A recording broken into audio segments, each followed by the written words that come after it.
It's on time. So thanks everyone for coming. I will read some introductory remarks and then we'll go to the presentations, okay? So first of all, I would like to thank everyone that is involved in this exchange of views, as well as all the participants, citizens, and institutions that are seeing us online. I won't take much time because I do feel that the focus should be on the speakers and afterwards on the Q&A session. However, let me take a few minutes to share some political information and some technical details. Politically, this event has four main objectives. First, start the debate inside the European Parliament on unidentified anomalous phenomena, which is a topic that is dear to thousands of Europeans. The feedback that I've been having from several EU citizens and outside the EU borders has been overwhelming. Secondly, to decrease the stigma associated with the topic inside important sectors of our society, such as civil aviation, the military, journalism, but also politics. Third, and probably the most important, it's essential that all the debates surrounding UAPs is based in the scientific method and held in close cooperation with public institutions, the academia, civil society, and all the professionals that are willing to open and voluntarily share their experiences. Fourth, and lastly, the path of the European Union in regards of UAPs must be made with transparency, data sharing, and accountability, so we don't lose our credibility in a topic that is dear to many of our constituencies and citizens. Whatever the findings, we must foster this scientific approach to improve our institutions. Therefore, my work as a member of the European Parliament focuses on the creation of an EU harmonized system of monitoring, gathering, and analysis of data on UAPs. The EU, institutionally composed of 27 member states, does not have such system, and thus thousands of citizens and experienced professionals don't know or feel safe to report events they can't explain. We must improve our scientific methodology and connect the EU institutions to the public and academia in a transparent and credible way. For the sake of transparency, as a politician, I've made 3 written questions to the European Commission, with just one by now was replied. I've also made 2 interventions in the European plenary about the subject, and last week I've introduced an individual motion for resolution that requests the European Commission the creation of an harmonized system of collecting data and reporting on UAPs inside the EU by upgrading the regulations, Regulation 376/2014 on the reporting, analysis, and follow-up of occurrences in civil aviation.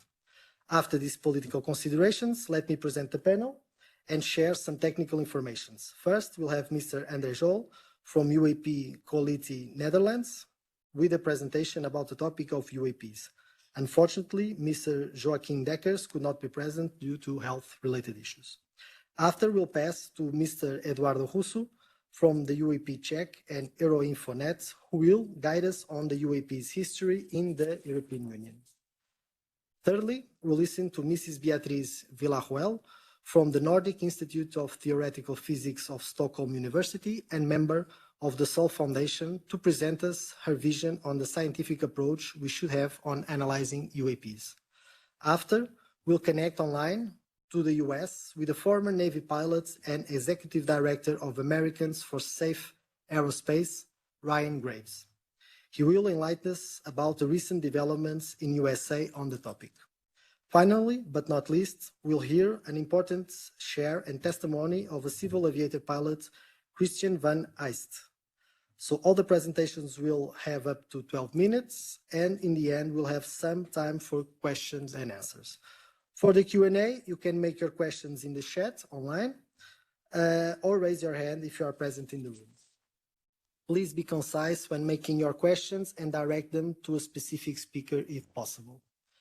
For a final comment, let me just share that the presentations, views, and replies of each speaker are their solely responsibility, and those positions may not be shared by other speakers. So after these clarifications, let's jump into the conversation. So, Mr. André, you have the floor, and you'll go directly to the slides. Thank you very much.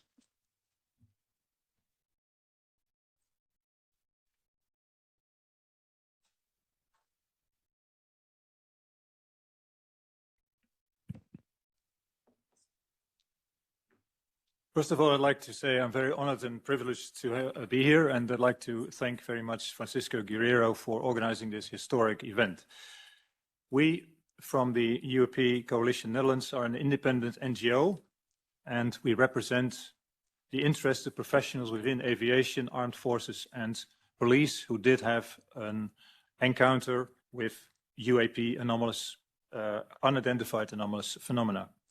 We also promote research, awareness raising, cooperation and regulations regarding UAP together with a dedicated team of volunteers. So it's essential to understand the significance of UAP, how they intersect with safety of our airspace, with our security and our collective consciousness.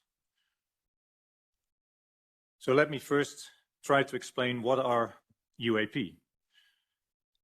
In a way, the most straightforward definition is this is anything which is in space, air, on land, or in the sea that cannot be identified.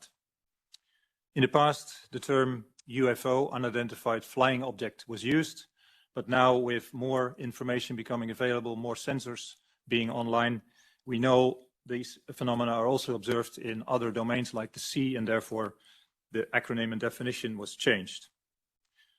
Over the years, there has been an increase in evidence based on a wide range of instrumental observations, for example, infrared, radar, photographs, videos, but also visual observations. By trained observers, meaning pilots, military personnel, airfield personnel, scientists, etc., and also civilians. Near collisions involving military or commercial aircraft have actually been reported in the past. Many observations have also been done at military airfields with storage facilities for nuclear weapons and at nuclear power plants. We feel this is therefore really a serious topic. In recent years, many trained observers like pilots and people from the military have actually come forward with their experiences and their observations. Now, what are we actually talking about? I've taken a slide from the organization UAP, which is the French official governmental organization which collects data on UAP, analyzes these and reports on these. It's actually the only officially recognized organization as such in Europe, but of course there are also many civilian organizations doing similar things.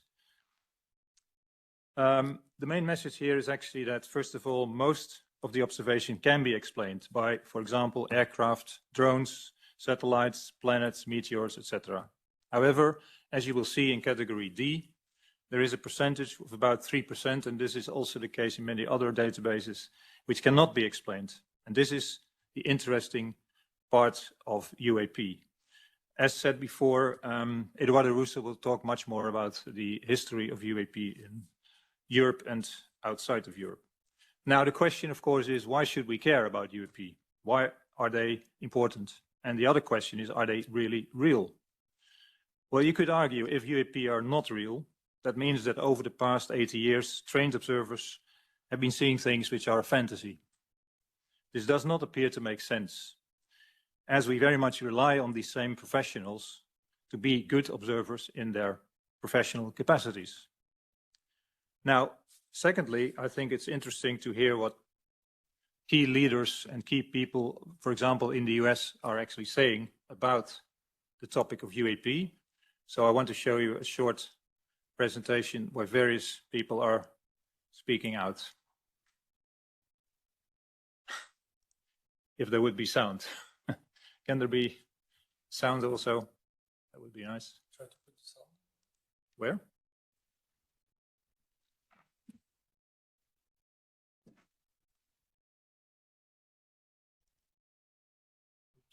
Maybe exit the slides.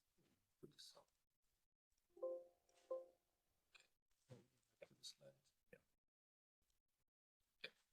Hope this works. I mean, I think the bottom line is that we don't understand everything that we're seeing, and that's probably not surprising to.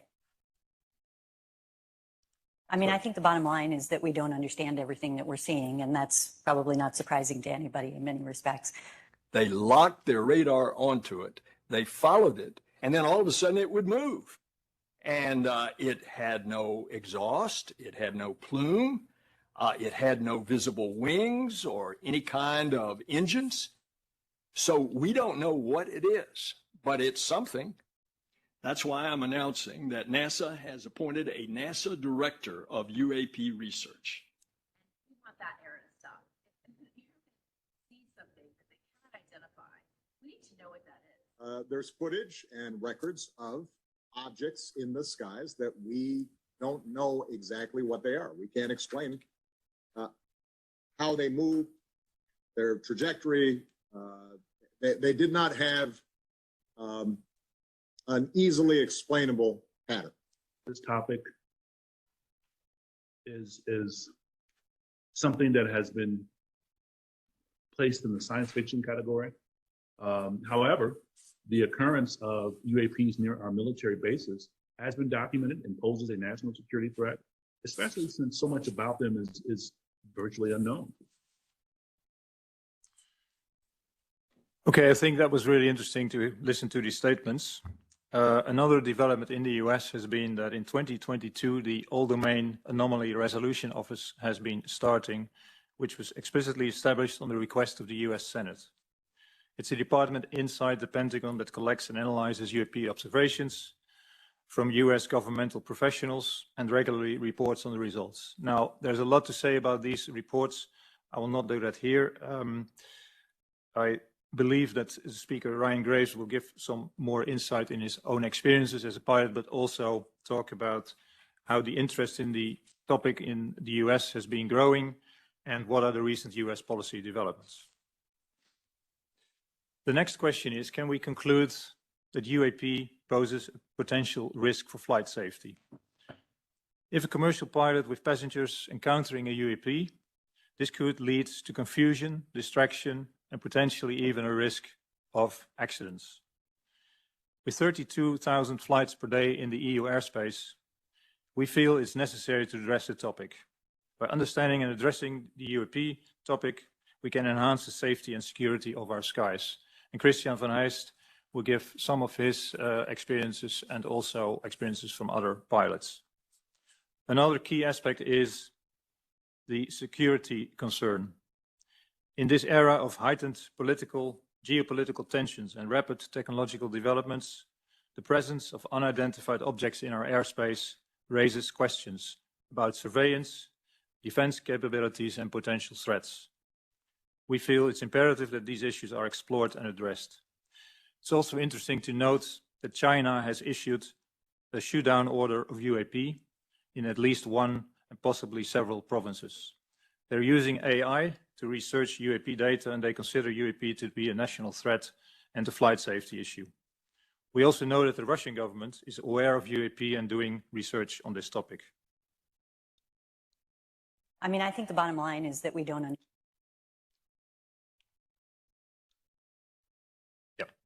Sorry for that. So the next question is, what are the specific characteristics of this 3% of UAP which is not explainable? What makes it unique? Experts use the term the 5 observables. Positive lift. That means they have the ability to fly without apparent means of propulsion or lift. Instantaneous acceleration. They can reach very high rates of speed in a very short amount of time. Hypersonic velocity. They're able to travel faster, very much faster than the speed of sound, with no sonic boom or other physical effects. Transmedium travel. They seem to be able to seamlessly move through space, air, and water. And low observability. They're able to conceal themselves from visual and sensor observation. So this means that they represent a significant challenge to our current scientific knowledge and understanding. It's good to see that increasingly scientists are coming forward who consider UAP to be real objects that need serious investigation. By studying UAP, there is the opportunity to push the boundaries of our understanding of physics, technology, and perhaps even the nature of our universe. Beatrice Villarroel will of course say more about the research needs and also what is currently being done. The last thing I'd like to talk about is the importance of taking the UAP witnesses seriously. For more than 80 years, professionals from aviation, armed forces, law enforcement, but also citizens who reported UAP's sightings have faced skepticism, ridicule, or even professional repercussions. In this respect, I'd like to mention an example, which is quite famous in the Netherlands. It's the Soesterberg case, which happened in 1979. 12 Dutch military personnel saw, and actually independently partly, a triangular-shaped object around 45 meters in diameter slowly fly over their airbase, which, by the way, was a joint airbase with the US. And to this day, the witnesses feel that they were not taken seriously. This is from a documentary recently released by Bram Rosa and showing in many cinemas in the Netherlands. Die weerspiegelde in de lucht door inversie. Ze hebben het eigenlijk weggewoven. Ze hebben weggewoven van ja, het zijn luchtspiegelingen, het waren dit en er was dat. Ja, en daar, kijk, dat kan niet. Als er zoveel mensen hier om je heen staan, hadden ze dat 100% serieus moeten nemen. So stigma and not being able to talk about encounters or even being ridiculed can certainly have a negative effect on health of professionals. The importance of sharing experience and emotions after such events is crucial for the well-being of these professionals. And therefore, and we feel this is also true for UAP experiences. So therefore we feel psychosocial support and creating an environment where professionals can freely share and process their experience and emotions is really important.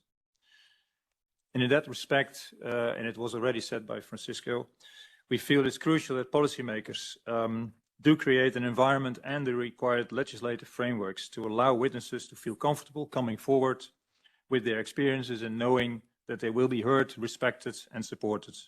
We do hope that this historic event in the European Parliament will contribute to ending the stigma. In Soesterberg maakt de luchtmacht. Finally, I'd like to talk a little bit about what could be next.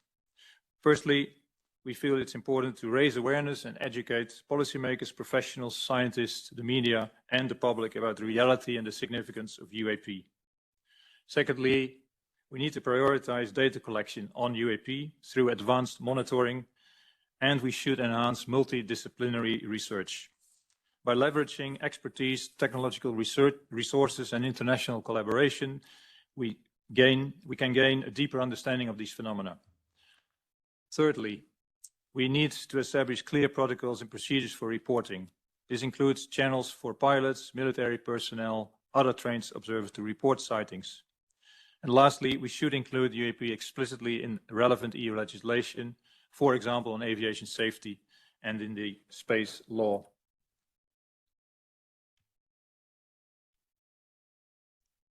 Finally, my last slide. We feel all stakeholders within the EU have a responsibility to address this topic with seriousness, integrity, and scientific rigor. By doing so, we can all ensure the safety, security, and the well-being of our citizens. I thank you very much for your attention, and I'm looking forward for a discussion on the topic.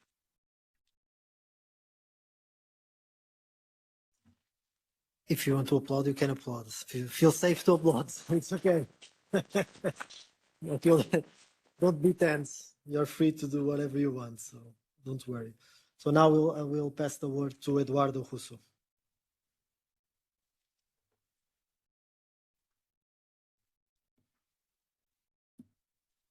Thank you, everybody.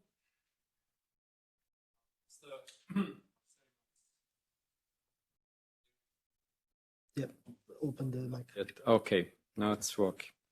Well, the historical European context. UAPs are not just an American phenomenon, as some may think or believe. It's always been a global phenomenon with sightings and testimonies from all over the world. Europe has always been in a central position as of citing reports, even before the American public discovered the flying saucers in the summer of 1947. The first post-war wave of unidentified aerial sightings were the ghost rockets over Scandinavia, but also Italy, Greece, and the Mediterranean countries in 1946. And there are a lot of European witnesses. You may ask, how many? We are talking of opinion polls that asked the question, not so many asking the question, did you see a UFO?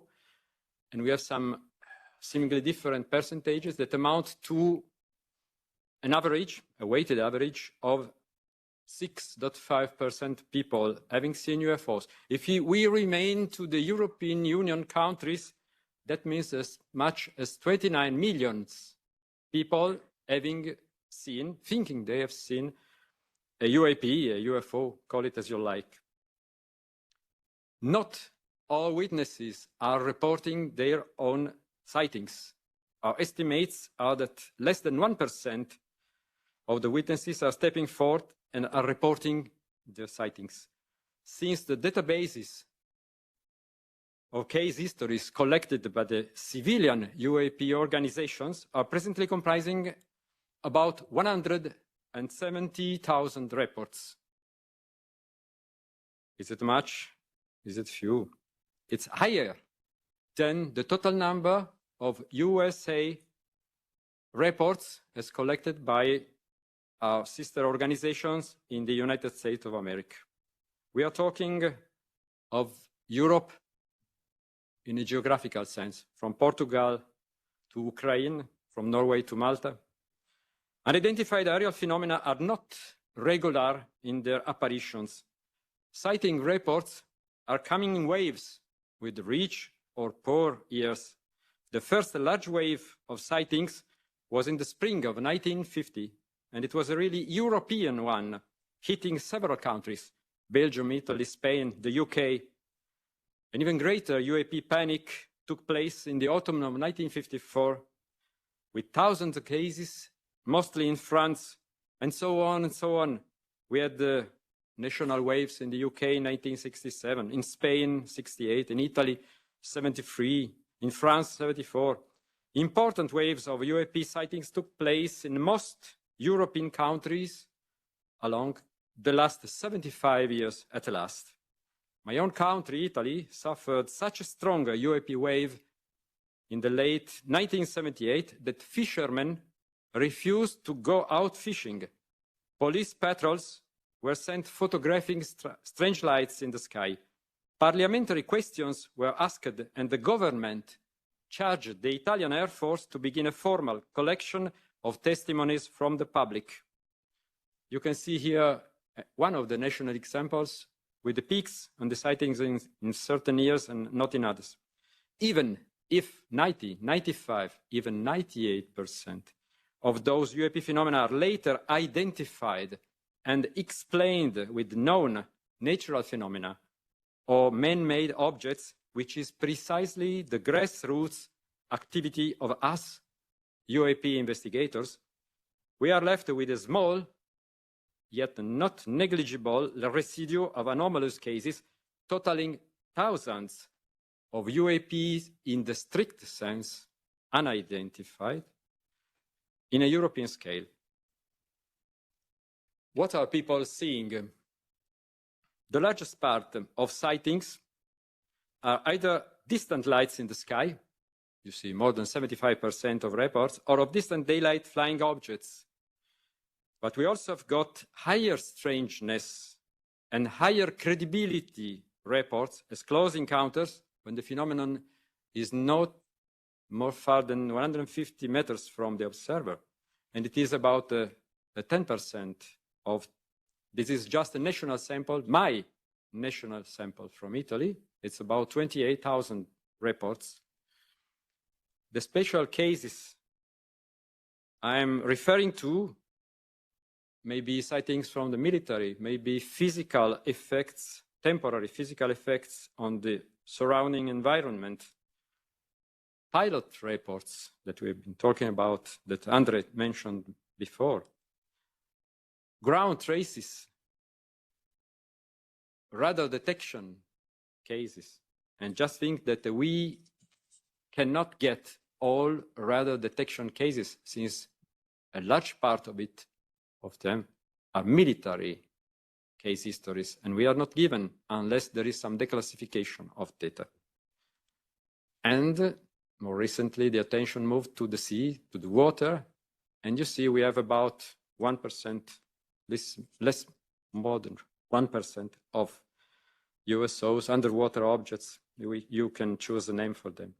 And there are social side effects, which have been the object of academic studies by psychologists, sociologists, anthropologists.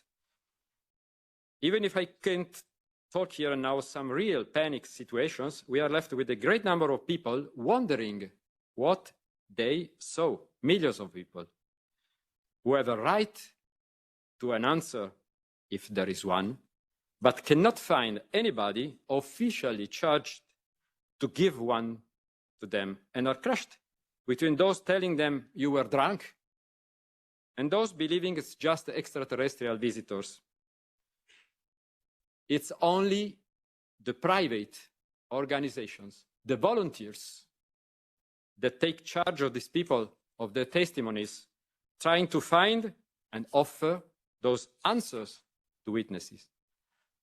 We are unpaid volunteers that are doing this by passion. There are a few hundreds of serious-minded private researchers who try to apply a scientific approach within the European Union.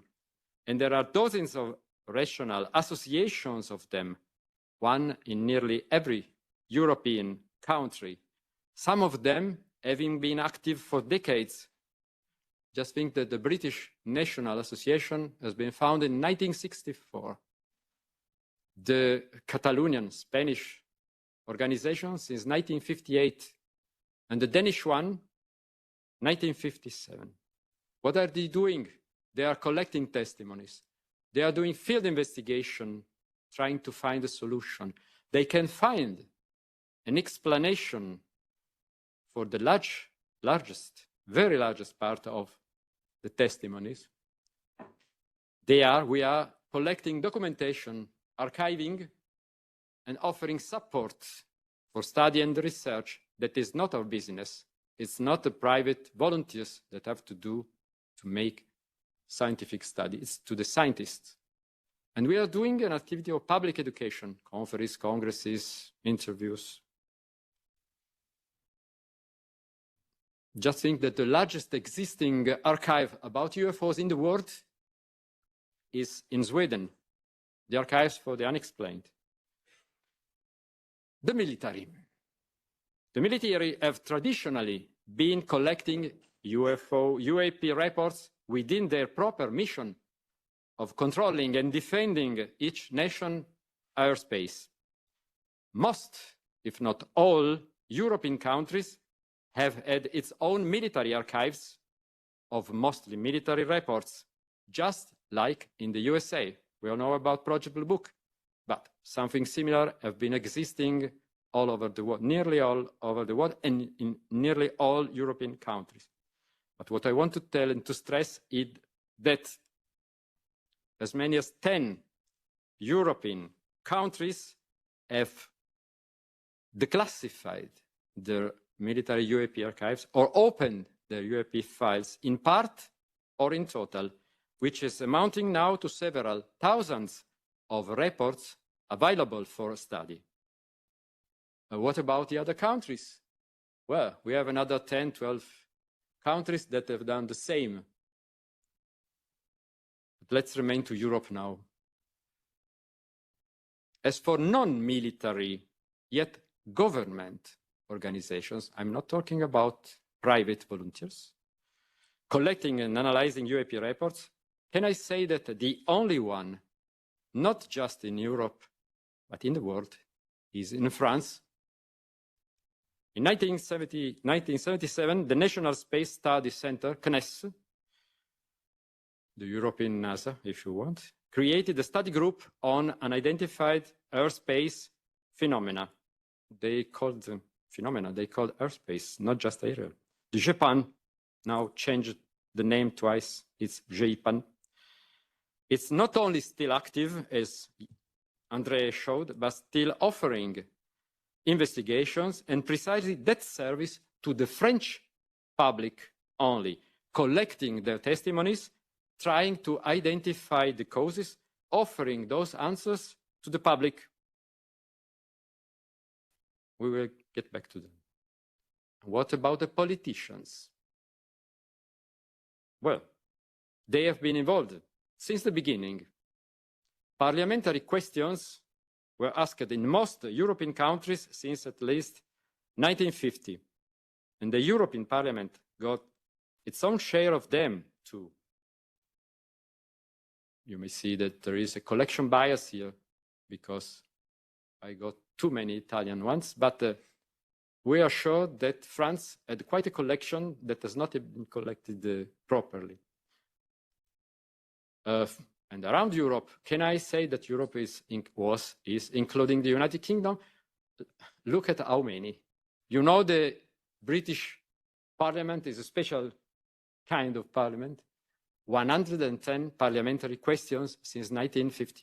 Not bad. And the Euro Parliament, 9.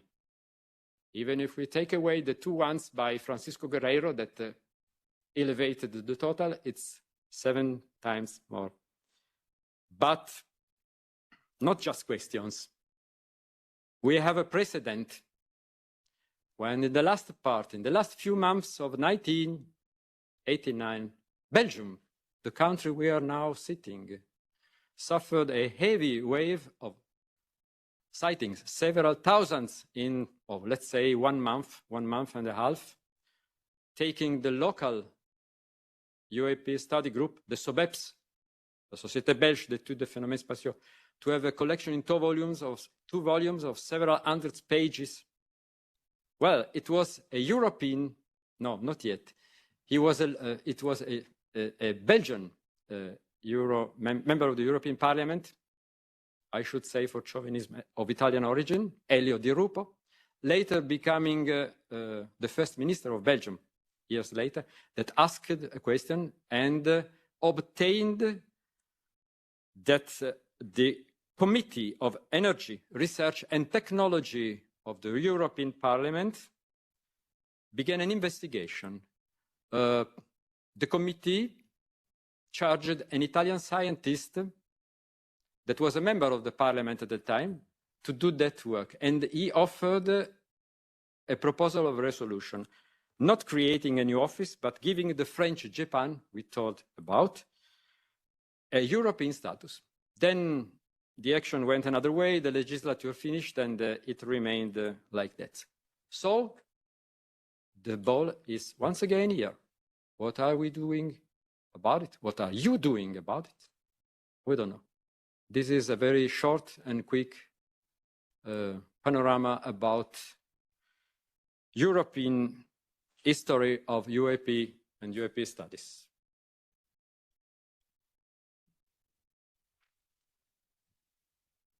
Okay, thank you for the presentation.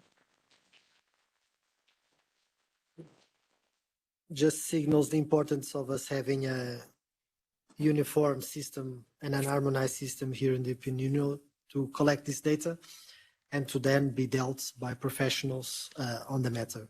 So I'll then pass the word to Mrs. Beatriz Villarroel.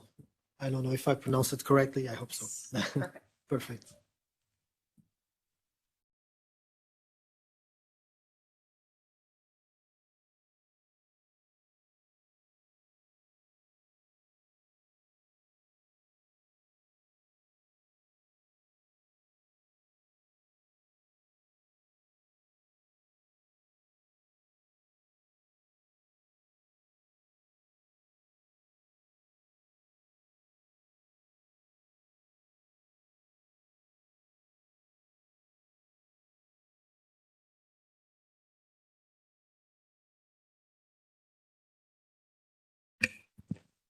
It's a pleasure to be here. Thank you for inviting me. So I will tell you about science and the UAPs. So in 1952, on 19th of July, on an airport, Washington National Airport, the air traffic controllers, when they were looking at the radars, they saw multiple weird objects that shouldn't be there. And this was seen on several radars. And later, also witnesses like stewardesses, pilots, saw things in the air at the same time. And during these weeks, especially during these 2 consecutive weekends, there were multiple objects seen, multiple radars that were moving had weird movements, really big speeds, and many witnesses saw this. There were something like 500 sightings in US of UFOs reported that month, like 35 times more than on average. And what happened in this time period, where they even had like fighter jets hunting for these mysterious objects that nobody knew what it was. What happened then was that even President Truman had to acknowledge that something was seen. So the US Air Force, on the 29th of July, 1952, they held the largest press conference in the United States after the end of the Second World War to discuss this kind of Washington flap, as sometimes is referred to. And what they did was saying, well, the radar observations were some kind of weather disturbances, and whatever the people saw in the sky at that time, that must have been some kind of misidentification. And that's where we're going to start this conversation. Welcome to my talk. I'm an astronomer. I'm also L'Oreal UNESCO International Rising Talents Prize winner in 2022. And my research topic, one of my research topics is searches for extraterrestrial intelligence, and that is what brings me here. So we have already heard the very good cases for that. People see things that shouldn't be there in the air. And there are multiple really good historical cases where you have where things have been measured with multiple instruments, like was lifted by the RO or Pentagon report in 2021. And now the question is, of course, what does science say about this? The picture is not as bright in science because there's a huge stigma that has been preventing scientists from researching the topic over the last 70 years. It's a really, really serious stigma. It's difficult to publish. And because it's difficult to publish, then if you get some evidence and you cannot get it published, then again, it's said that there is no evidence, so therefore you cannot publish it. You get the catch-22. So right now, the scientific evidence is missing for the phenomenon. It is not established as a phenomenon according to physical scientists.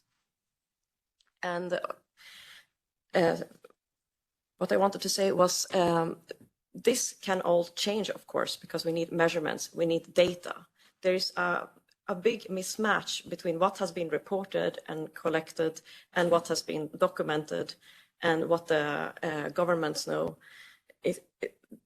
Many things have been classified, while in civil science, we simply haven't been having the chance to really look into this phenomenon. However, something that is not as stigmatized is searches for extraterrestrial intelligence, which is actually, there are many astronomers working within this topic. So far, nothing has been found.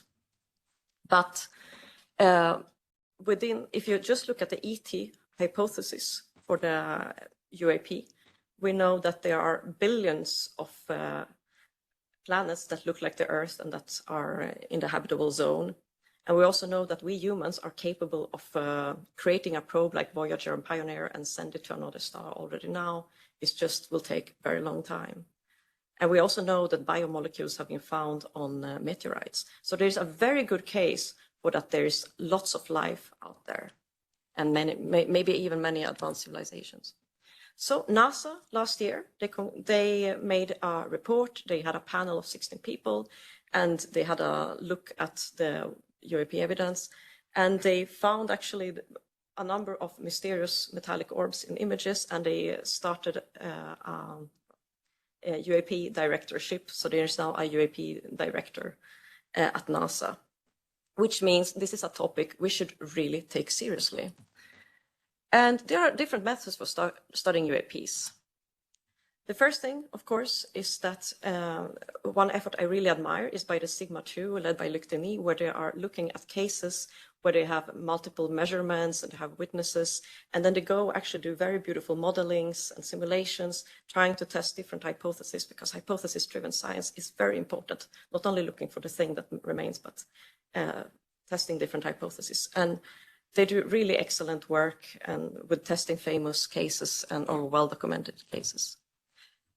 Another very, very famous effort now is the one of the Galileo project, where they are building a system to detect everything that moves on the sky with, let's say, with radars, observations with optical telescopes, with infrared cameras. And here you see a picture of an infrared camera array. And then they will use machine learning to say what the different object is, so that you can separate a fighter jet from a three-winged duck or anything else that moves through the sky, or an UAP. So this is a really beautiful effort led by Avi Loeb and Harvard. So a third way, which I'm more inclined into, is actually testing the actual hypothesis of that we are dealing with non-human objects from an advanced civilization far away. Let's say they send a probe to our solar system. And probes, anything artificial is going to reflect sunlight as if it's very flat. I mean, it's always reflects sunlight, but if it's very flat, you can get short flashes. And these short flashes, you can actually see from the Earth, even if the object is small. And we see them like, we can see satellites every day, and in the same way, we can see these alien objects. And the way to do that, to actually separate human objects from alien or ET objects, is by, for example, using images from before Sputnik 1, the first human satellites. So what could you expect to see? Well, you could expect to see multiple such flashes.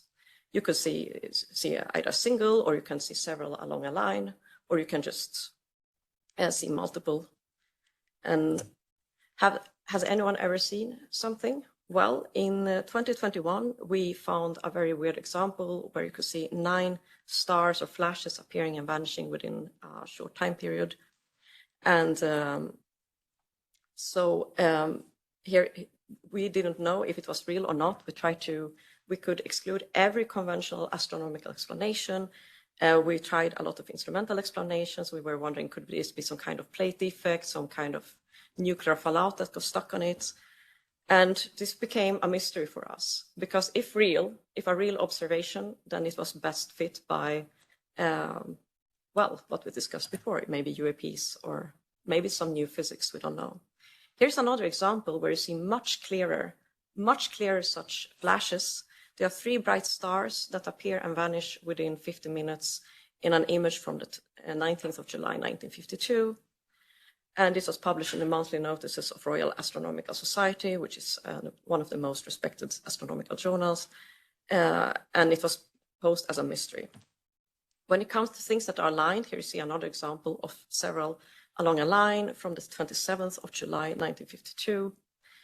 And the probability to get such kind of flashes or just any objects in a line is 1 in 10,000. You can estimate it. This has not been published because it's faced huge stigma during the review process.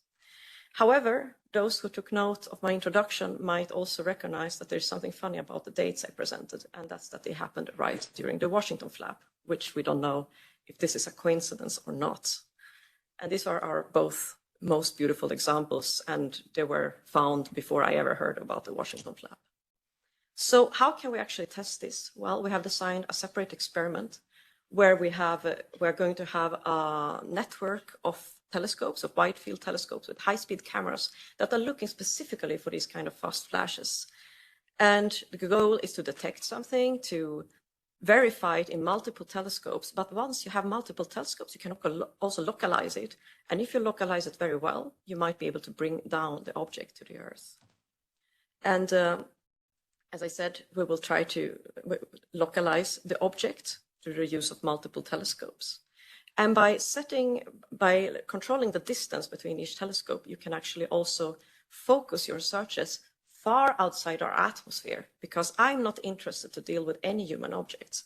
I want to be far away from any satellites or anything of national security interest. And the ExoProbe project is going to be specifically designed to avoid anything human. We also have a special method to remove all these millions of pieces of space debris that is currently contaminating our skies. So we have developed a method for that. And we then can get rid of all satellites and all space debris, and we can really focus on flashes from extraterrestrial objects. And once you have an object, you can also characterize it through its spectrum. You can see, what is it actually? Is this flash some kind of reflection, or is it something some intrinsic emission? And now you know the place, you have characterized the objects, you know when it appears. You can actually send a team there to pick down the object, because we humans are capable of bringing down objects to the Earth, like was the OSIRIS-REx, for example, brought down a sample of an asteroid in September 2023. It's a very beautiful project. So we have all the technology to do that as well, if we need to. Here was a very nice simulation that unfortunately cannot be shown in PDF. So I will just leave you with the topic of what can European Union do for us scientists to be able to carry out our research work, to search for UAPs, and to get the infrastructure we need to carry out our research. And I want to thank you for it very much. And so if there are any questions, I'm happy to take them now or later.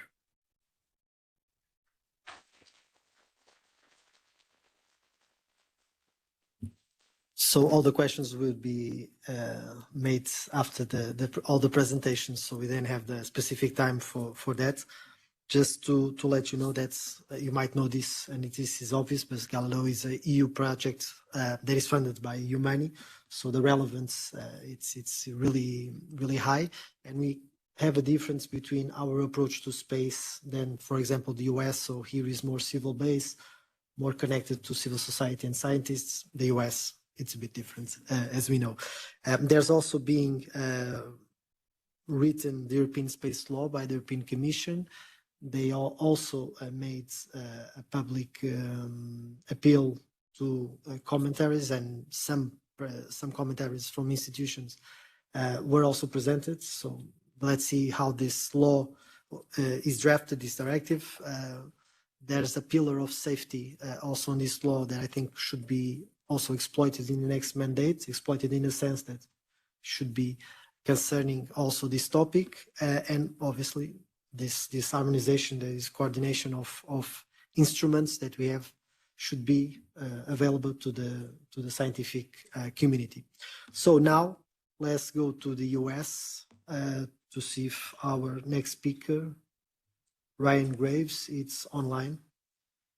Oh. So I'll ask the technical services to check it out, please.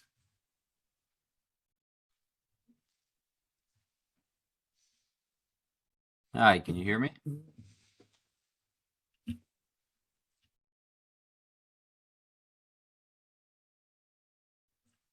So just a few seconds for us to connect.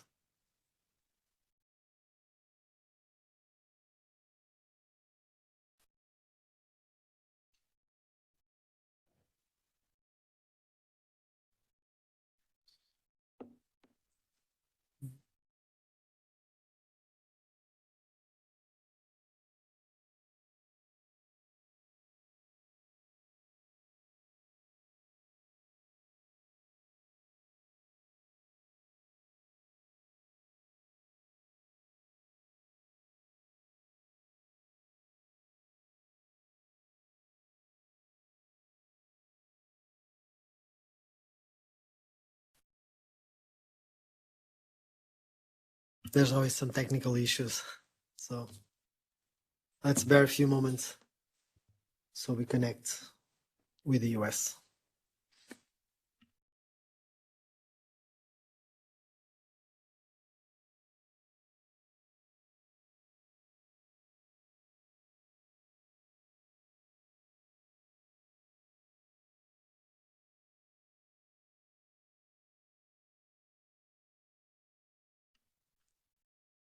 If we cannot connect now, we probably go to the. It's on. Okay. Hello. Oh, we can see him. Hi, can you hear me? Hello, Ryan. We can see you. Hello. I can see and hear you. Can you hear me? Listen to you. Just a second.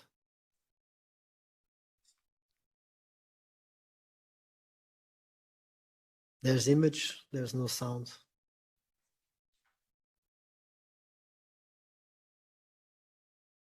One, two, three. Hello, can you hear me? So we have we have feedback. Just let us try to fix this. Sorry.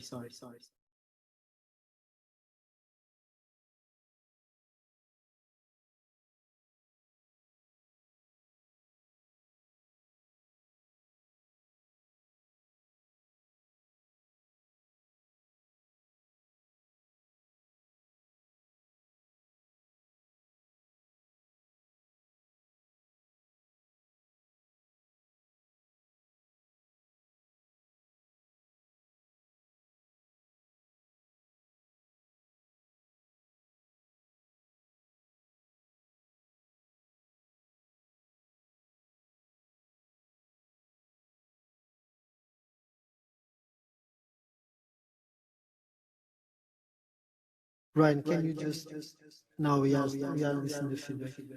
Corta.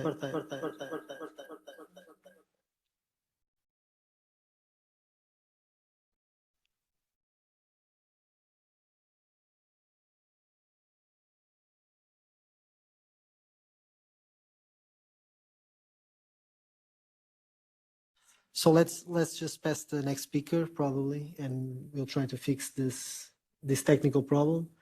Ryan, if you are listening to us, bear with us a few more minutes.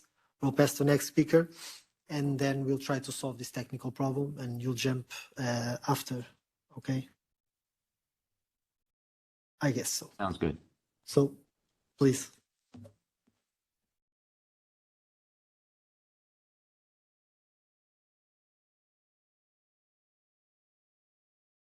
So we now have Christian van Eist, a civil aviation pilot.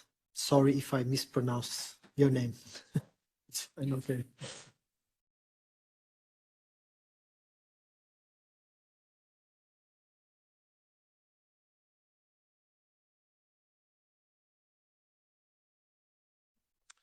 You guys hear me fine? I think the microphone is working. Well, thanks for allowing me to be here. My name is Christian van Heijst. I'm a Dutch airline pilot with over 20 years of professional flying experience, close to 10,000 flying hours. And besides that, I'm a professional photographer as well. I started my flying career flying turboprops in Africa, military operations in Afghanistan. After a couple of years, I moved to Boeing 737 that I flew all across Europe for about 5 years.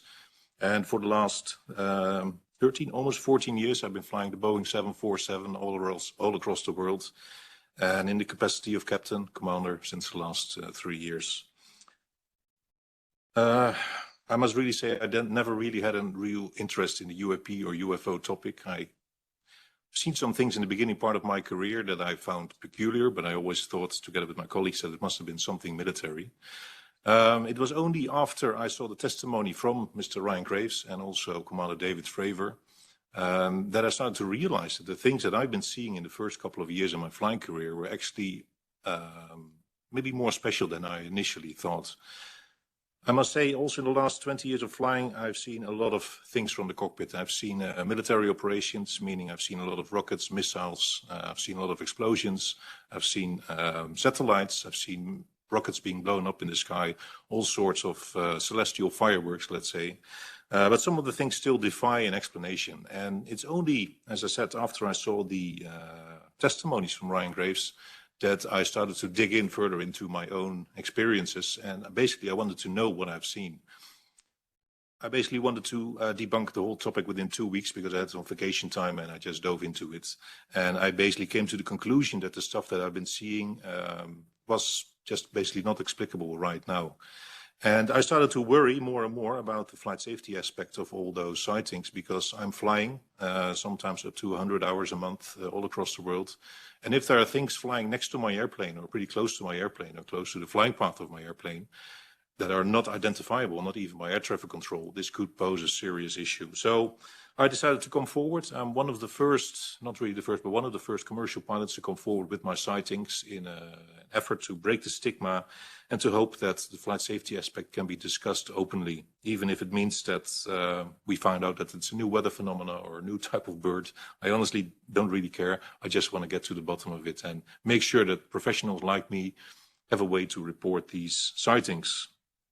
Now, about my own sightings. As I said, in the last 20 years of flying, I've seen a lot of interesting things. The most anomalous were actually only taking place in the first few years of my flying career, and they always took place over Europe, which is important to note, because many people think that the UAP or UFO topic is something from Hollywood, it's American, but I can assure you it's definitely not. My first sighting was over Germany at night. It was a bright light that basically fell vertically down with an incredible speed. It disappeared into the clouds below. It illuminated the clouds below our airplane, indicating that it was something really outside of the cockpit. It wasn't just a reflection that I've seen. And even my instructor, which was flying next to me, it was one of my first flights as a commercial pilot, was really shocked by what we saw, and I never found an explanation for what it was. Almost 4 years later, I saw something very similar over the coast of Greece. It was a clear, bright day, no clouds, no thunderstorms around. We were flying at around 36,000 feet, and suddenly there was just roughly 10 kilometers ahead of us and a little bit to the east of us, a bright light falling vertically down. The moment we saw it, I think it must have been coming in at an altitude of around 60,000 feet, which was the moment we could actually see it coming into the window frame. And it fell down within, let's say, roughly 1.5 seconds into the sea, just disappearing into the Adriatic Sea. We quickly made a short calculation on the back of our hands, and we calculated that it was moving, not even falling, but vertically moving with a speed of around 30,000 kilometers an hour, which is hypersonic, which is just incredible. I immediately asked air traffic control if there was any military activity, if there was any rocket launches or maybe something else going on. The military air traffic controller dismissed it immediately, and he left us just without any answers to our question. Another sighting, which happened over Greece, it happened in the same night that the carrier group with the USS Theodore Roosevelt, the American nuclear-powered aircraft carrier, was passing by just south of our location. And all of a sudden, it was a bright night, just a full sky full of stars, no clouds. We saw a very bright light appearing in the sky just ahead of us. It was impossible to judge how high it was, but it was, let's say, among the stars. It was very high. It disappeared and reappeared 4 times in succession. It was moving not like any satellite or airplane I've seen. And the 4th time it reappeared, it shot out with instantaneous speed, and it just disappeared among the stars. I have no other way to explain it, but the speed was just instantaneous and absolutely incredible. And we've never seen anything like this before. Neither my colleague who was sitting next to me saw it as well. As I said, that same night, the USS Theodore Roosevelt was passing by. So our default answer was, well, it must be something military, probably connected. But still, it was always in the back of my mind, because I simply cannot even imagine what type of technology or propulsion could generate such an instantaneous speed. And the 4th sighting that I had took a little bit longer than a few seconds. It actually took almost a full hour. I don't know if we can switch to the next picture. It was a flight over Spain from Amsterdam to Malaga with a Boeing 737. We just passed into Spain over the Pyrenees. It was sunset. The sun had already set below the horizon. And all of a sudden, my colleague is asking me if I could identify the strange type of flying flying object that was ahead of us. As you can see in the picture here, it had a really strange shape. And the reason why we were really curious on what we were seeing is that we were flying already at an altitude of 41,000 feet, which is significantly higher than most commercial traffic. We were flying this high because we're pretty much empty. And we also got a direct course to the airport of Malaga, because the airspace was pretty much empty. We were the only ones flying there, so we didn't have to follow any highways in the air.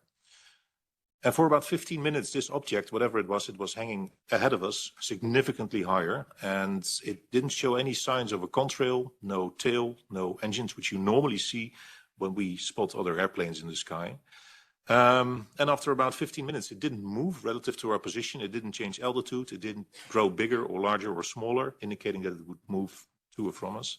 So after about, as I said, 15 minutes, I contacted air traffic control, the civilian air traffic controller, asking what type of airplane it was, because we were just wondering what kind of machine this would be. The air traffic controller was really surprised. He said, no, as far as I know, you guys are the only one over the entire Iberian Peninsula.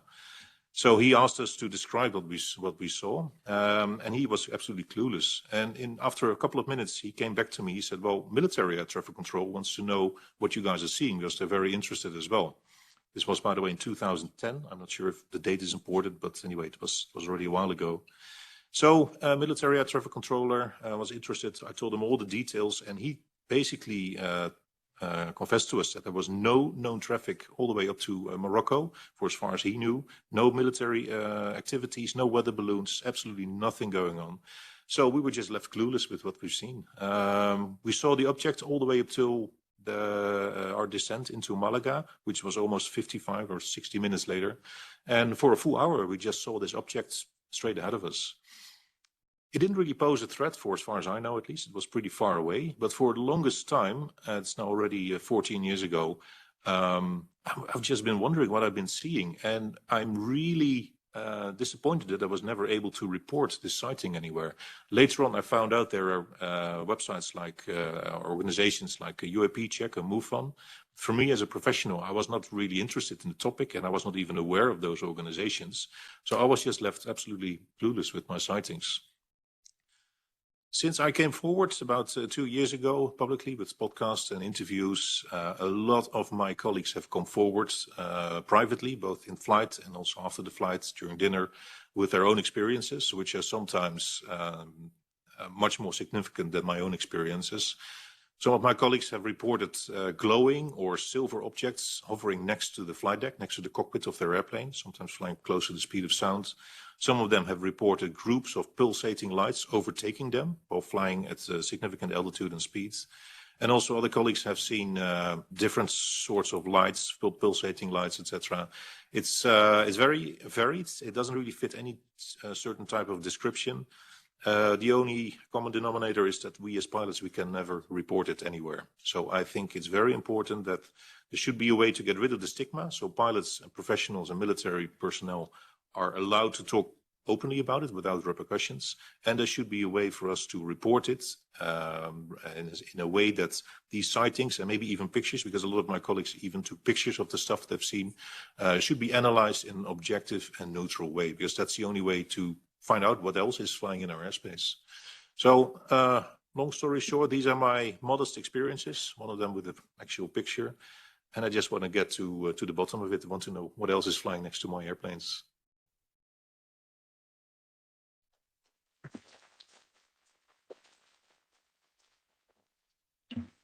Thank you. Let me underline the courage that it takes for several professionals to talk about their experience, but also our responsibility of not taking them seriously, and do create a system of transparency that professionals of this specific area, but others, can feel free and safe to report their findings, and then having the scientific methodology to analyze this data and understand what it is, besides the noise that we all know surrounds this topic. So I think we should focus always on the experience, on the technical parts, on the scientific approach that we should have to these debates, but also the political initiative that should also lead here in the European Union, because we are talking about thousands of flights that occur every year in the European Union. And well, this phenomenon is not just related to civil aviation, but also space. And we also know that some of these occurrences also happen at sea. So let's see if our current... let's try. Yeah, let's try the Ryan from US. Hello. Hello. Can you hear me? The anticipation. It looks like they can hear me online. Hello, Ryan. Can you hear us? Yes, I can hear you. We can hear you. We cannot see you. No image? Is your camera on, Ryan? It is, yes. Yes. So we solve one part of the problem. It's better than nothing. Let's try to have an image also. Bear with us.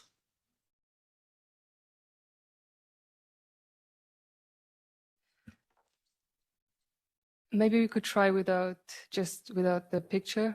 And That's we'll try fine. it. It's just a Yes? verbal statement. Okay. Okay, so let's just go with the voice, the audio, and then during the speech we'll try to connect with the image. Ryan, please. Very good. Thank you for convening this public hearing on this topic. It's been stigmatized for far too long. Unidentified anomalous phenomena, or UAP, are real, observed, and documented by credible sources, yet we know very little about them. Thanks to efforts like today, we are starting to see that change. My name is Ryan Graves, and I'm a former F-18 pilot with a decade of service in the United States Navy. I have witnessed advanced UAP firsthand, and I founded Americans for Safe Aerospace to support other aircrew and military witnesses and investigate this mystery. Today, I would like to call attention to 3 critical issues that demand our immediate attention. 1, pilots are seeing UAP every day. We need to trust their expertise and support them coming forward. I know from my own personal experience and from pilots and military aircrew who share their experiences with me that UAP are worthy of investigation. But too often, pilots are afraid to share their stories due to stigma. To understand UAP, we must start by collecting the data. As we convene here, UAP are in global airspace, but they are grossly Sorry, Ryan, we just lost the voice. We had your image, we had your voice, we had both. But then, Check. sorry for the technical problems.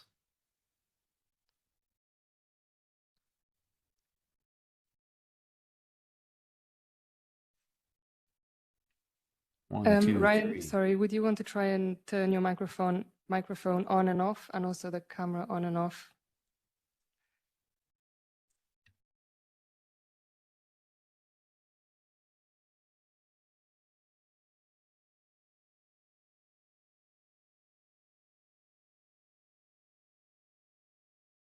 Does that help?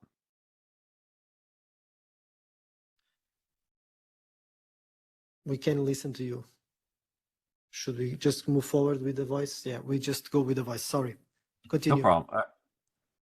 All right, very good. To understand UAP, we must start by collecting the data. As we convene here, UAP are in global airspace, but they are grossly underreported. These sightings are not rare or isolated, they are routine. Military air crews and commercial pilots, trained observers whose lives depend on accurate identification, are frequently witnessing these phenomena, but are either unable or unsure how to report UAP officially. 3, government plays an important role to destigmatize UAP and to investigate the phenomenon. The stigma attached to UAP is real and powerful. It silences commercial pilots who fear professional repercussions and discourages military witnesses from sharing their reports. Governments can help by taking reports seriously and creating mechanisms to collect UAP data and investigate and evaluate it to solve this mystery. 4, UAP are a global phenomenon, and international civilian collaboration is important. There's enormous potential to work collaboratively to better understand UAP. Whether it is through advocacy, international dialogue, or scientific collaboration, the scope of UAP will not be fully understood without global civilian partnerships. I'll take a moment to share my story. Excuse me. In 2014, I was an F-18 pilot in the Navy Fighter Attack Squadron 11, the Red Rippers, and stationed at NAS Oceana in Virginia Beach, Virginia. After upgrades were made to our jet's radar system, we began detecting unknown objects operating in our airspace. At first, we assumed they were radar errors, but soon we began to correlate the radar tracks with multiple onboard sensors, including infrared systems, and eventually through visual ID. During a training mission in Morning Area Whiskey 72, 10 miles off the coast of Virginia Beach, 2 F-18 Super Hornets were split by a UAP. The object, described as a dark gray or a black cube inside of a clear sphere, came within 50 feet of the lead aircraft and was estimated to be 5 to 15 feet in diameter. The mission commander terminated the flight immediately and returned to base. Our squadron submitted a safety report, but there was no official acknowledgement of the incident and no further mechanism to report the sightings. Soon, these encounters became so frequent that aircrew would discuss the risk of UAP as part of their regular pre-flight briefs. The UAP we encountered and tracked on multiple sensors behaved in ways that surpassed our understanding, appearing motionless against hurricane force winds, accelerating to over Mach 1, and outlasting our fighter jets. This experience, shared by many other aircrew along the eastern coast, continues nearly a decade later, and the identity of these UAP remain unknown. Recognizing the need for action and answers, I founded Americans for Safe Aerospace. We believe that UAP present an urgent priority for both aerospace safety and scientific inquiry. Our focus is on improving public education of UAP, breaking stigma, and working towards better transparency and disclosure. I'm proud and honored that more than 12,000 people have joined us in our mission at safeaerospace.org. Anyone can join, and I'm confident this is just the beginning. Last year, I testified before the U.S. Congress. The organization has also become a haven for military and commercial aircrew who have witnessed UAP. One of the biggest challenges these witnesses faced is reporting and the absence of safe intake processes. We are actively working with commercial and military witnesses who have come forward to us and shared their accounts. We work with each witness on a case-by-case basis depending on the witness's goals, but typically they contact us for help navigating official channels in the U.S. government. In cases with policy implications or where further investigation may be possible, we have helped witnesses share their experiences with members of Congress, professional staff of the Senate Armed Service Committee, investigators at the All-Domain Anomaly Resolution Office, which is tasked with investigating UAP, and other agencies. The majority of witnesses who have contacted us are commercial pilots at major airlines. Often they are veterans with decades of flying experience. Pilots are reporting UAP at altitudes that appear to be above them at 40,000 feet, potentially in low Earth orbit in the gray zone below the Kármán line, making inexplicable maneuvers like right-hand turns in retrograde orbits, or J-hooks. Sometimes these reports are reoccurring, with numerous recent sightings north of Hawaii in the northern Atlantic. Some of these reports may represent Starlink satellite flaring, but many defy easy explanations. We are working to improve resources to assist pilots with these identifications. In January, I'm proud to share that the Safe Aerospace for Americans Act was introduced in order to give commercial pilots an official, confident, and direct channel to report UAP encounters. If pilots see something, they should be able to say something and learn from it. Other witnesses I work with are military veterans who are sharing UAP encounters with our airspace and oceans. The most compelling involve observations by UAP by multiple witnesses and sensor systems. In these cases, again, most witnesses want their accounts documented and evaluated by the U.S. government, but there is much more work to be done by the U.S. military to support UAP reporting. I believe military and commercial aircrew witnesses who reach out to Americans for Safe Aerospace are just beginning. We're really only scratching the surface, and more witnesses will share their experiences once it is safe to do so. We believe that safe reporting is crucial to uncover the truth and better understand UAP, and we are committed to supporting pilots and advocating for their voices to be heard by elected leaders and government officials. Briefly, I want to share a few of the problems and challenges that we face addressing UAP in the United States. First, at the most fundamental level, the need for improved reporting and data collection cannot be overstated. I believe more than 90% of UAP events go unreported in the United States. Secondly, UAP transparency remains a challenge. UAP represent a national security problem as much as a scientific opportunity. As a result, there is a delicate balance of UAP information that can be made available to the public responsibly. The U.S. military has a vested interest to keep military secrets secret. Even under landmark UAP transparency legislation, the Disclosure Act of 2023, that was passed into law with several key provisions removed, such as the Civilian Review Board, the President, as Commander-in-Chief, has a right to delay disclosure of UAP records indefinitely for national security reasons. Therefore, there is a unique role and public benefit for nonprofit organizations, academics, scientists to study UAP and make those findings publicly available. I'm happy to report incredible progress has been made on this front. In addition to Americans for Safe Aerospace, the newly founded Sol Foundation at Stanford, the Galileo Project at Harvard, the American Institute of Aeronautics and Astronautics are all examples of private sector efforts that have potential to change our understanding of UAP. The U.S. military is taking this issue seriously because it continues to detect hard-to-explain events in defended airspace. As recently as this December, Langley Air Force Base in Virginia, which hosts the F-22 Raptor and helps defend Washington, D.C., was subject to waves of mysterious UAS overflight with a range of sizes and configurations.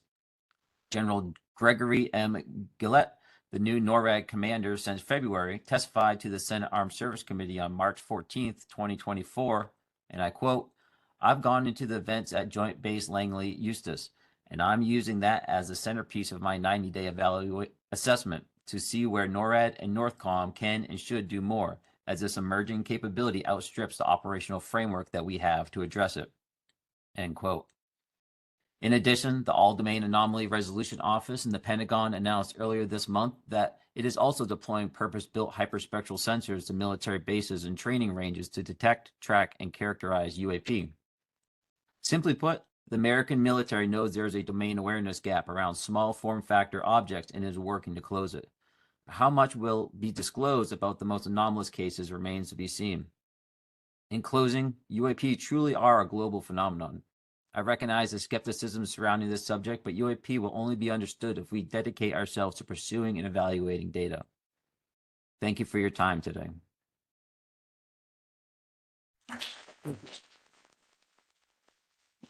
Ryan, can you just test your camera, please?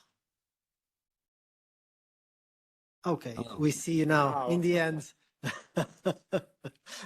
we see you. Okay. So at least we have you for the Q&A. We can see you. We did listen to all of your presentations. Thank you very much. And I think what you said was really important. So this delicate balance, obviously, about some issues that might be national security, but others that are just being handled by civil society and institutions that are not bound by any political or institutional framework. So I think we should connect them. And as a politician, I think that should be a task for the next mandate, because we are ending here in the European Parliament this mandate. But I think this should be treated as a serious topic, as with a scientific base. And so thank you for your courage also to step up and bring more individuals inside the military sector to talk about their experience, but also to gather these instruments so these professionals can clearly present their experiences. And also you and several others pushed legislation in the US that helped also these professionals to talk about their experience. So now that we listened to these very interesting and important presentations, let's go to the Q&A. I would start by the public that is here present, then we'll go to online if there's any questions, but feel free to question if you don't feel at ease to state your name or rank or something, just make a question. Feel free. If not, I'll do. But feel free. Take your time, please. Yes, hello. I'm Jean-Marc Watcan from COBEPS, Comité Belge d'études des phénomènes spatiaux. I'm the head of the investigator network. I have a question for Mrs. Beatrice Villa-Ruals. Yeah.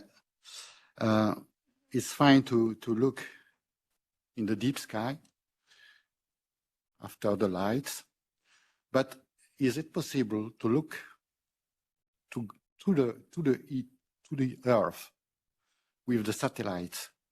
Because we have a lot of cases of UAPs, and we can match satellite photographic and a case. Is it possible to get information from these kind of sources? Is it possible to go back in the past?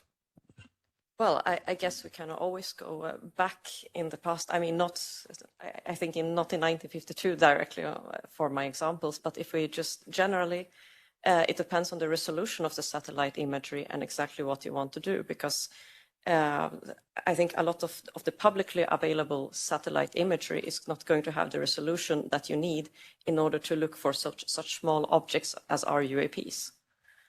And so, of course, the less publicly available satellites probably do that, and I'm sure that militaries have an ability of seeing a lot of different things. But I think for civilian scientists, it might not be the most fruitful approach. I would say I would prefer to look up.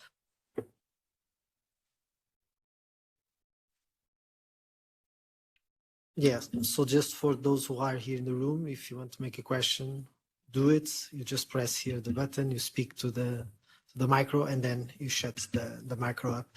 And yeah, please. Hello, I'm Frederik de Laere from the Belgium UFO hotline, and we receive every year about 200 observations. We are very critical, skeptic, you may say, because since the start of our hotline, we received 3,700 observations, and only 54 we cannot explain. So my question was if there are going to be place in this European initiative for civilian organizations like us, because I think a lot of information that we have that the scientists don't get access to. So that was the question. So I guess that was directed to me. Yes, well, there's a political decision. So I introduced this individual motion for resolution that has to go to a specific committee that has to be decided by the servants of the parliament, and then it is approved or not by the chair of that committee with the consensus of the other groups. This is just the first phase, but I think if you have a political will, then you can adapt that will to a position that is specific in the legislation. And I do feel, even by the experiences that are here brought up, that civil society and several NGOs should also be included in this process, so we can absorb the maximum capability of their experience and data, and then analyze it through probably a multidisciplinary committee. But for me, it's obvious that the civil society must be involved, like it is involved in so many other issues. And so I think we should also stop the stigma of talking about this, because let's put into the final point. Imagine that this is nothing. Perfect. At least we all know, we all have the data, we can all arrive to the same conclusion. But if it's not, we also all have the data, we all arrive to that conclusion.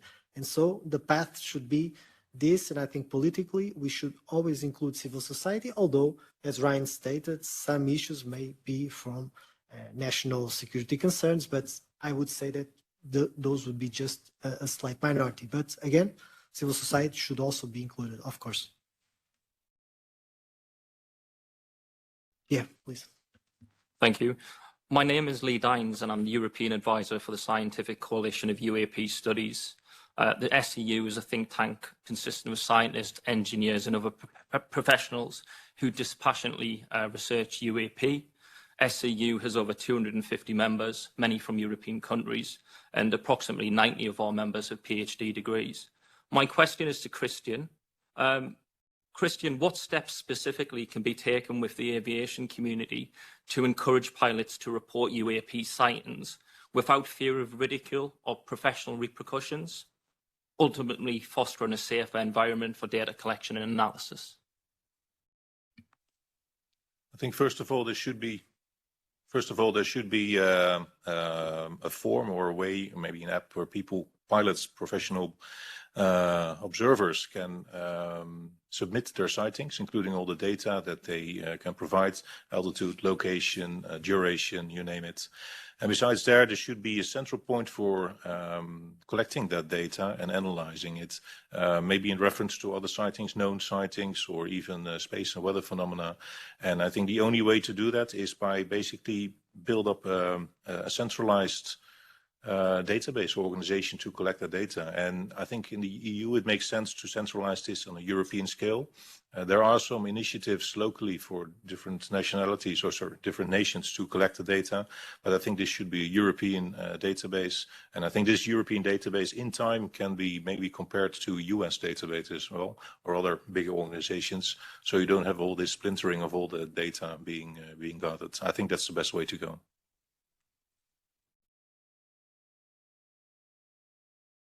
So let me just make a question that pop up here on the chat online. These are not directed to anyone, but just one is directed to someone. So there are a few, but I will just make the one that is clearly directed to someone. So to Ryan from Gulam Sentinel News, he's asking, are you satisfied with Arrow's latest reports, and are you happy with the aftermath of that report in the media? Ryan, to you. Sure, I'll take that one. Well, generally speaking, no, I'm not satisfied with the historical report that was released by the All-Domain Anomaly Resolution Office as of late. Now, I won't pretend to be a historian of the UAP topic going back to the 40s or earlier. However, one thing was clear is that the language and the dismissal that was inherent within that report did not align with the Joint Chiefs of Staff recommendations for reporting UAPs that went out to all service branches. And in that reporting, they were very clear that this was a serious issue that was occurring internationally as well as domestically, and was a concern both for aviation safety and for our domain awareness. So I think that the report did focus on a few key areas, and they chose what they elected to speak about. But I think that the precedent of caring about this from a defense perspective is ongoing now and more important part of the conversation. So to answer the second part of that question is I would hope that the press would be more engaged in the national security angle of this than the little green man side of the conversation. Okay, thanks. Just they were popping up a couple of questions. I'll just run through them quickly because they are really straightforward. Does the European Union have any plans for implementing UAP study and reporting programs? No, and yes. So no, it doesn't have. Yes, because I introduced an individual motion resolution that I hope it gains track. Not probably in this mandate, but let's see. Does anyone know if there's any animations made on recent UAP sightings which are available for developing education materials? No. Does the European Union have any plans for communicating this topic more efficiently with the public? Also no. And so a question directed to me. Do you have someone to replace yourself once you stand down from the parliament? I hope so. So we are 720 next mandate. So I do hope there's a broad scope of parliamentary members also from different groups that talk about this issue. So I don't think this should be focused on one individual political member. And for Ryan, what one thing could encourage Europe and the US to talk more about with each other on these issues? And I will add up if there should be like an international political move inside the UN, for example, to really connect this political drive also, because here it was stated that the tools, the methodology should also be combined, or else we're just probably talking about the same events and we are not double checking the events and the facts. So to you, Ryan. Yeah, I think that's a great question. So from the perspective of the UN, I think it has a significant role to play as far as quarterbacking the coordination across Europe to be able to report this from an aviation safety perspective. Not only to quarterback it to bring different players to the table in the context of aviation safety, but what happens with that data, bringing in experts to understand it, and then also looking at conflict lines. I believe the study of UAP and identifying unknown aircraft and objects within our airspace is critical for our national security. So around combat zones, around tension areas, our ability to identify these objects and deconflict from potential conflicts is extremely important. Okay, now here. Yeah, thanks so much. I'm Danny Ammon from the German group GAP. We are a UFO investigation group in Germany, and I'm also a medical data scientist. And I want to add on to the conversation that started with Frederick and also Lee, and where we landed at some kind of a EU database collecting UAP data. I want to put a name on it. I'm proposing FAIR UAP data. FAIR is an acronym from Research Data Management, which says data for research to be done on that needs to be findable, it needs to be accessible, it needs to be interoperable, and it needs to be reusable. So all of these aspects, all over the more than 70 years of UFO or UAP research that has been done, which we've heard about today, we haven't been able to wholly collect data or to realize this FAIR data synonym or acronym that I just talked about.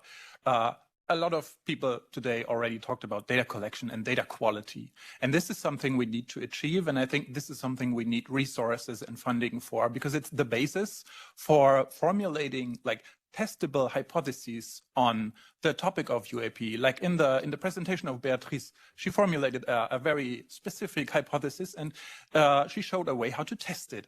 And we can do that if we have the right database, but it's not just as the pilots very understandably say, it's not just limited to any border of any state or to the EU or to the USA, because we need data about all of this.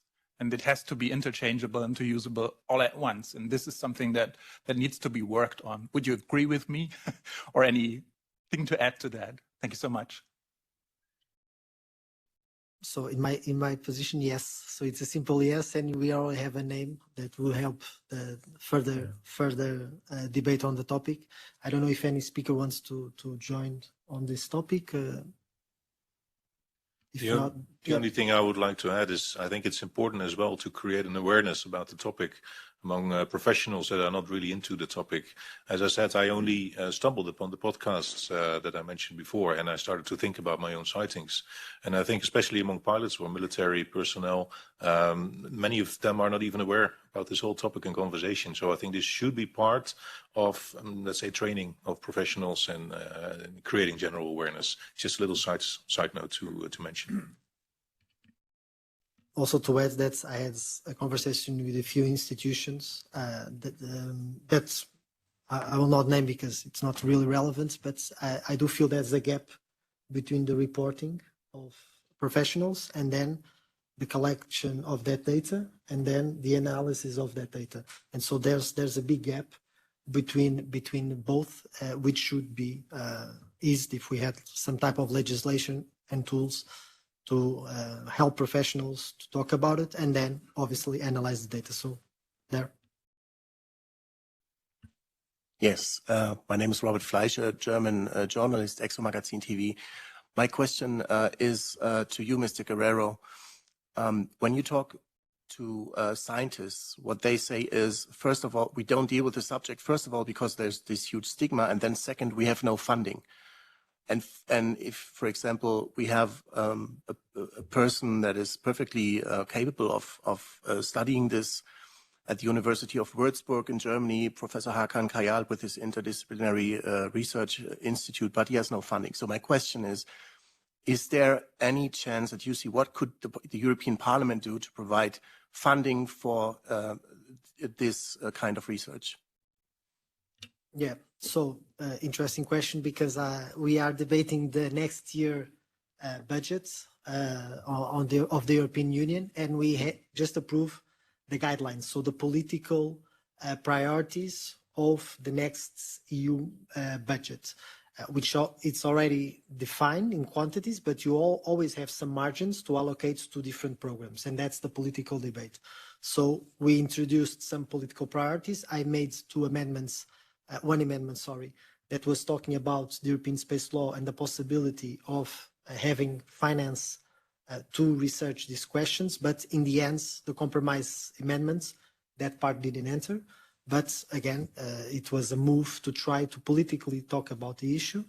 But the next mandate will also debate annually the budget, and you can reach the politicians, especially in the budget committee, trying to understand what are the roads available to reach this financing. I think politically, this should be set as a priority, and then people can understand that there are credible professionals, especially in the scientific community, that want to debate this issue in a very scientific way, because we know there's a lot of noise surrounding this subject, but we have the means, we have the funds, we just need a political priority, so then we can channel through the means that already exist. Yes. Hi, I'm Peter Skavish with the Soul Foundation. I'm the executive director. I'm a cultural anthropologist as well. I have a question for everyone on the panel. We have a lot of activity, as we've noted today, on UAP taking place in the United States, but we found it difficult because of the amount of energy we devote to the topic there with limited resources to build bridges to Europe. So what could the US government do to help all of you on the one hand, and what could civil society organizations like ours do as well, in the way of collaboration on data sharing, policy building, and even diplomatic and interparliamentary activity? Well, I would say that first, these political discussions are very relevant for us to kind of decrease the stigma surrounding this topic. Also presenting the speakers that have very scientific and concrete experience and positions and presentations is also, I think, a very important step. And then afterwards is just a political will. If you have the political will and you have players in both sides, you can go through very institutions, you can go by parliamentary events, because we know that there's a bipartisan push on the US. Here, we still don't have that political will, but imagine that we have in the next mandate. There then can be like a coalition of efforts to try to push this topic to another level. So again, for me, and I've been here for 5 years, it's more a political will, and then you'll find the tools to arrive to those cooperations. There are, I think, would be gradual. So as we saw, first events, then the exchange of experience, then people get together, then they analyze what can be done, and step by step, we approach this topic in a very scientific and open manner. I would go to that person that was there that I ignored because I didn't see you. Sorry. Yeah, good afternoon. Thank you for the initiative and inviting us. I'm Jose Penedo, Chief Political Affairs of European Union Aviation Safety Agency, based in Cologne. I want to make just a remark, just because there are civilian pilots as well here. There is already a system in place in the EU for reporting. There is a regulation where the pilots and other professionals can report already. It's open to everybody of the professionals of aviation, and this is existing already. That's to say that the EU has been active on that. It's not that there is nothing, as you mentioned, and you can have access to our website. It's explained everything there, and we have been in touch with you, MEP Guerrero, and we have been exchanging. So there is already something there.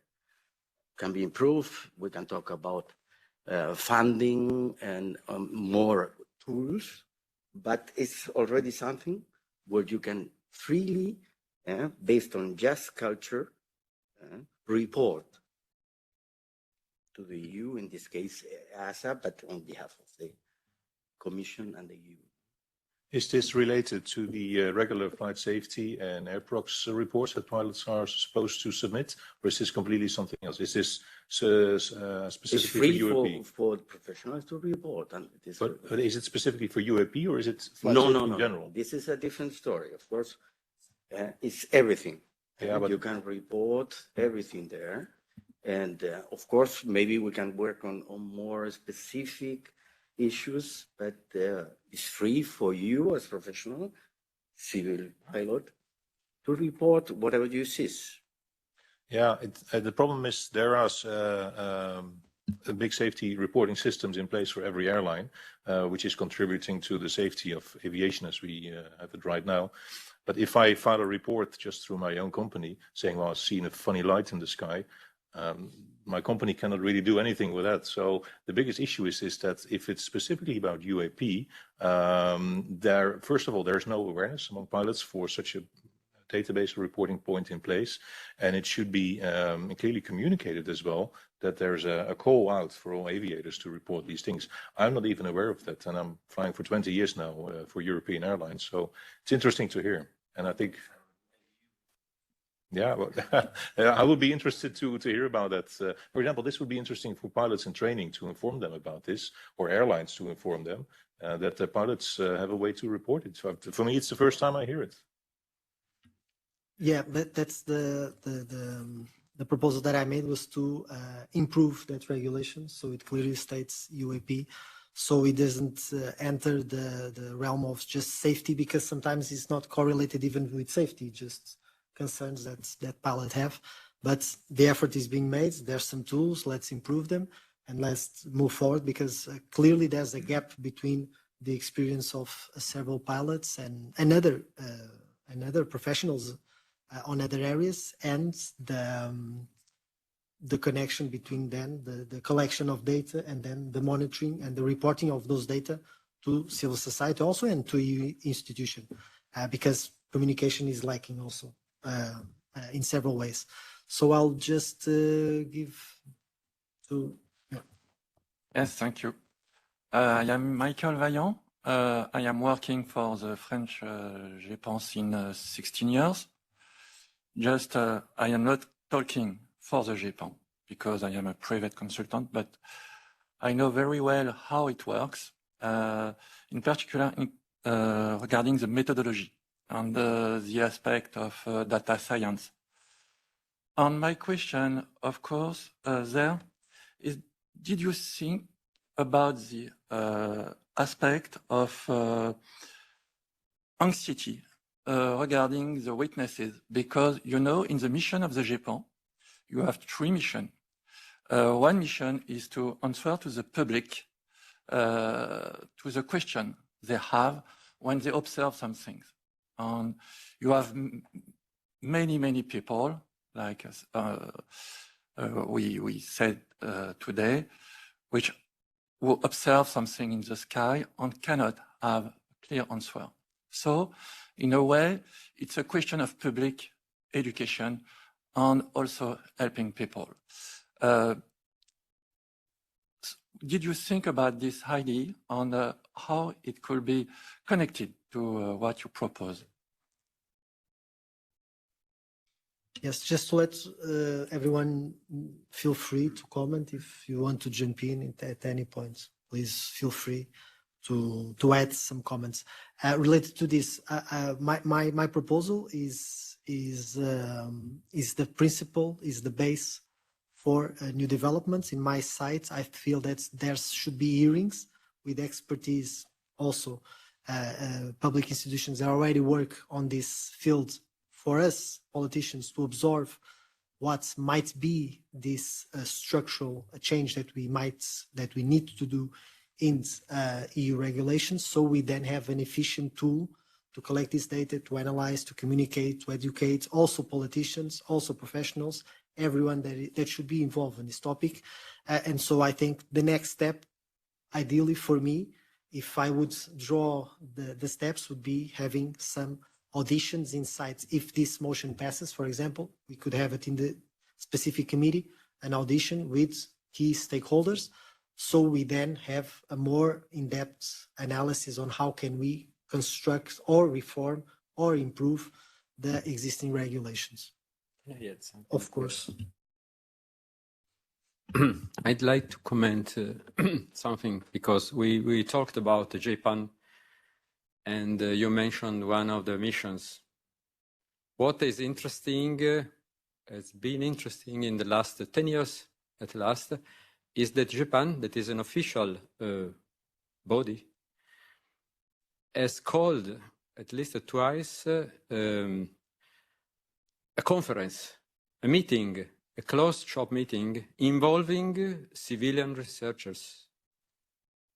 It was some scientists, it was some UAP researchers getting together to compare methodologies about the collection and analysis of data. This is an example that we should follow. I feel sure that Japan is going on this route, but any other institutional office, procedure, and so on might profit from 70 years of experience and of knowledge of those that have been going on doing this work for free as volunteers, because it's a large quantity of information and documentation that may be shared, not just open another office, like Brian was saying, the all domains anomaly resolution office that is not talking with anybody else. We don't even know what they are doing concretely. We can see some output,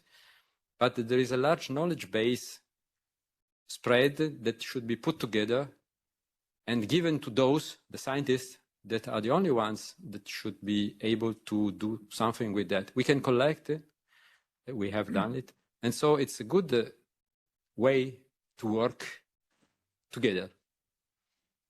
Just to let you know that we have more or less 50 minutes and then we have to end our event. So you can be, because you didn't speak yet. Yeah, thanks very much. Actually, I'd like to come back on the point about the current activities of the European Aviation Safety Agency. Unfortunately, the colleague just left, but we feel the current system, we looked at that, is actually not sufficient. Of course, pilots could use it, but the topic of UAP is really not explicitly included in the regulation. So our suggestion is that we would sit together with a number of civil organizations working on this topic and come up, and of course, including pilots, and together come up jointly with how we feel this could be improved. And I think if we propose this to you, or maybe directly to EASA, that could be helpful. So that's one comment I'd like to make. The other one is actually coming back to the point made earlier about what we could do together with the US. I think the organization ASA, the aviation, the Organization for Safe American Airspace, is very relevant and important, and I think we can learn from them. I'm impressed actually that you were able to initiate a whole change in the legislation in a rather short period of time. I would say you did it last year. Maybe you can expand a little bit on how you actually achieved that. Did you go directly to the people in the House of Representatives, from the Senate, etc.? But I think we can learn from that and see how we can actually jointly, with a lot of people sitting around the room, think about how we can collaborate with you, also how we can learn from you. Thank you. Yes, so Ryan, after this last intervention, you can jump in, okay? Yeah, I just wanted to add something about the EASA form. It's a pity the gentleman had to leave already. But I would like to suggest that EASA might consider adding a UAP field, or specifically a way to report UAP in that form. The gentleman mentioned, and I think it would be a valid question as well if EASA would be willing to spend some money and budget into educating pilots about UAP, and also in an effort, long-term effort, to get rid of the stigma. I think these three things are connected, and EASA can play a key role in this process. We'll convene these informations for sure to EASA. Ryan, if you want to jump in. Certainly. I'll just add very quickly on that last point that education is extremely important in this topic. We, of course, have aviation safety reporting mechanisms within the United States as well, but the vast majority of reporting goes unreported, or the vast majority of cases go unreported due to the fact of lack of education, the stigma, and the fact that the reporting is in a very narrow avenue of aviation safety that some of these cases may not fall into particularly. But as far as the legislation piece, I will add, yes, it did get through relatively quickly, or at least got to an end state and was introduced relatively quickly. The bill still needs to get voted on, of course, to pass. And we are looking to attach that legislation to some bills that are coming up later this year to hopefully expedite that process. But in order to make that bill move through the process as quickly as possible, there was a lot of work done before. And that work consisted of reaching out to pilot unions, to, in general, to different stakeholders within that would be affected by the bill. But that involved pilot unions, pilots themselves, the FAA, Aero, and other offices that would be affected by this change. And we went back and forth to ensure this legislation would be beneficial to all those different parties that are looking to get better information about this problem. That was a lot of the legwork that we did. And after the hearing, there was a lot of support within Congress to bring a bill forward. that could help mitigate some of the issues that pilots were having. And so we used that opportunity to bring forward some of those recommendations to some of the key congressmen and women that were interested in the topic. And from there, a lot more vetting, but we were able to grow support for, and we continue to grow support in both the House and the Senate for that piece of legislation. And we're hopeful it'll get signed this year or voted on this year. Thanks, Ryan. Just two questions that I would present to the speakers if anyone would like to jump in. First one is, how do we undo the stigma attached to this topic? So if anyone wants to add on this. And the second one, if there should be a difference between the reporting of professionals and the reporting of, for example, public and citizens, or if it should be the same channel. This was just a question that was presented in the online chat. So just these two. If anyone wants to jump in, please. In regard to the topic of analyzing data from professionals like so-called credible observers, I think it's important to make a distinction between people who see something in their backyard, let's say, or professionals who see something during their work. It's not because those sightings might be more credible or not. The point is that credible observers, like military, aviators, etc., they see something during the line of work. If I just reflected back on myself, when I'm flying and I'm looking out of my windows, I'm constantly looking out for other airplanes. I'm looking for, let's say, in my professional point of view, for things that could conflict with my airplane. If I see something that I cannot identify, I try to rationalize it. I know what kind of altitude we're flying. Possibly I can take picture of it. I can report all the data that comes with it. And people who see something, let's say, in the backyard or during a walk with their dog, it's very difficult to establish the circumstances in which they've seen something. And I think those kind of anecdotes might be very interesting. It's interesting to collect that data, but the anecdotal evidence from pilots or military observers adds some extra weight because, as I said, we see it from our professional point of view, and we can collect the data under which we've seen those reports, and also, for example, it can be corroborative with radar data from the ground. So I think all these things considered, there should be an emphasis on credible observers who see something in the line of duty. The question was interesting and well posed.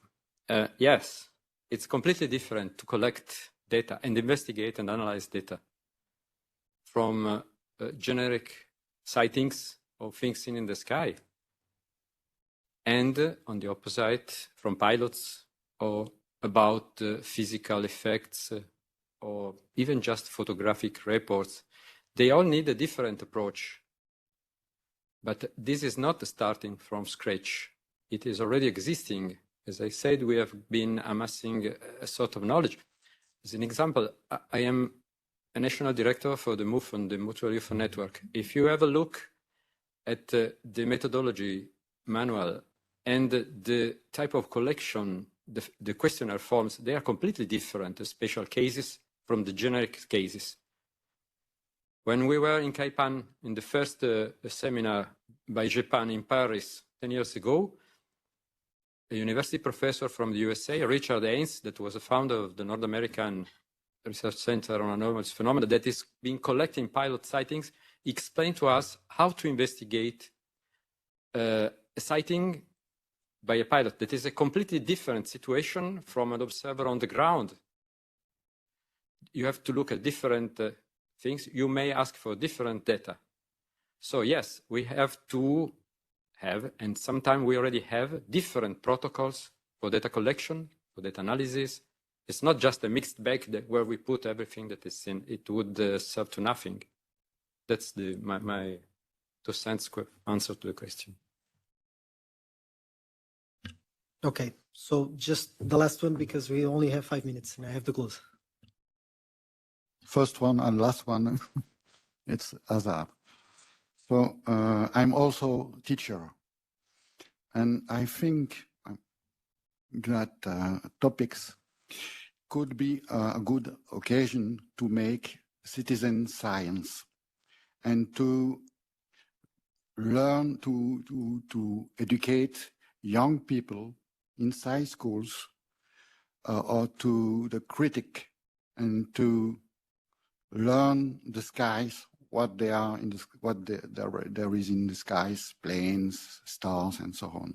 It's also a good occasion. And European Union have some tools to touch the young people inside the community. Yeah, I feel I have 2 kids, and I feel that now we are just stuck here and not looking at above.